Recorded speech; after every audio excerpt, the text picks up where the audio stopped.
यो फोन चाहिँ म अर्को फोनबाट लक गरेर देखाउँछु है त तपाईहरुलाई लक गरेर देखाउँछु अब यो अर्को फोनमा जाउँ त्यसको लागि चाहिँ तपाईं यो एउटा एप छ त्यो एप लिंक गर्नुपर्ने हुन्छ मेरो चाहिँ पहिले लिंक गरिराखेको छ अरु पनि धेरै डिटेलमा हेर्न चाहनुहुन्छ भने मेरो च्यानललाई सब्स्क्राइब गर्नु कमेन्ट गर्नु म अरु डिटेलमा भिडियो बनाउने छु त्यसको लागि यो हेरौं यो एप खोल्छ यसरी एप खोलेपछि यसबाट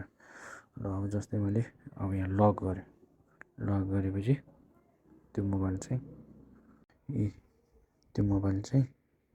मैले लक गरिसके अर्को मोबाइलबाट यो मोबाइल मैले लक गरिसके है त यसरी लक गर्न सक्छ अब यहाँ अनलक पनि गर्छु है त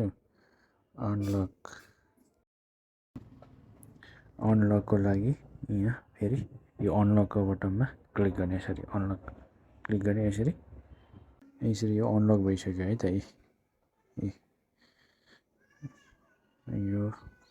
M30s हो है त M30s